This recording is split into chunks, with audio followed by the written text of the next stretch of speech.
with all of these accusations that seem to be questioning the integrity of this institution, not just Nigeria right now, we've had our share of it and more in past administration and now, but this time, a foreign organization, an international organization, a university that is over 160 something years old, its integrity has been questioned over this whole drama that is unfolding.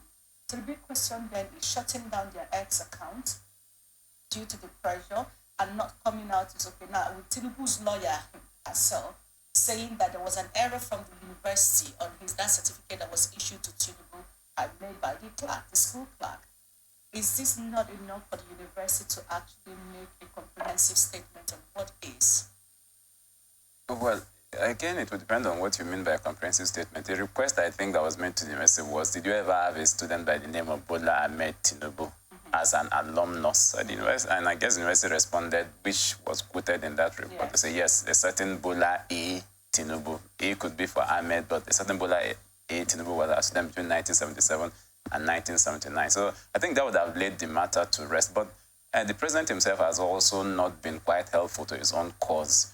When he ran for governorship in 1999, he filled out all the portions of the form I imagine, stating the primary and the secondary school he attended. And then I think it was in the run of the 2003 elections when he was seeking re-election that this issue came up. And then it was also said at that time that that was when, initially it was said that he attended the University of Chicago. And then at that point, it was explained that it wasn't the University of Chicago, that there must have been an error in the completion of his nomination form, that it was actually Chicago State University. So we've gone through that stage now. We've established it's Chicago State University. The question is whether Chicago State University is under obligation, legal or moral, to come out to make a statement. And they've made that statement. Perhaps what people want is certificate. I don't think I don't think they can display certificate in the open. No. Well, the point is, right now, Tinubu's lawyer themselves have raised a concern that this particular certificate, the one that he admits to having, has an error in it. Yes, the question then would be, at what point did they discover this error? What's the nature of the error? Is it the kind of error that renders the certificate invalid? Well, that would be for the legal team to know. And also, the fact that Tinubu right now in his WAEC is in INEC form, didn't feel the primary, the Badon school and the secondary school he used in the 1999. So the question that article raised on Sunday, which is also boiling down to this, how did this school now of such a reputation admit someone without those details?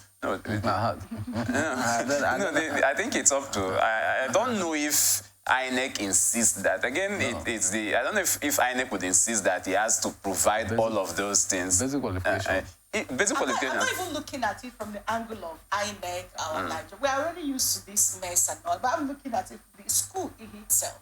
You understand? A lot of things are putting a question on their integrity. Because from here on now, the details they have from INEC says that he has expunged his primary and secondary school he had in the forms before. That's in the form he filled to run for governor. Yes. Now for president, he did not include that. Now that's the question is, has he run foul of the law by doing that? I think for me, that's the question. And then with regard to Chicago State University, I think, well, let's not forget that this is a United States of America-based university. It's also even possible that they don't even recognize WAEC. Could they have done one of these pre-degree programs they do, or SAT, TOEFL, all of these exams they used to gain admission to these places? I can just come from Nigeria right now, and of course, take any of those courses, and then they give me admission. Okay, maybe. Also remember this, without trying to take anybody's side on this. Also, let's not forget that Atiku himself has a master's degree without a first degree. He did a master's degree in Dubai. After losing the 2019 election, he went to Dubai for a master's degree. He doesn't have a first degree? He doesn't have a first degree. Yes, he did a diploma. He did a diploma at, we're not talking about a postgraduate diploma, which would qualify you for a master's degree. So, but I think this thing, there's a sense in which Chicago State University should also realize that it is also in the dock. It's not the first time we've seen this. Yeah.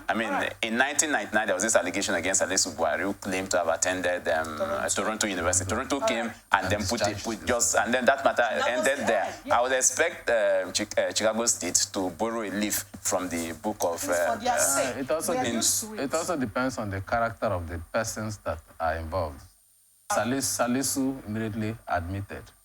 But now you're talking about Somebody who's asserting his innocence. Yes, somebody who is asserting his innocence. All right, thank you, gentlemen.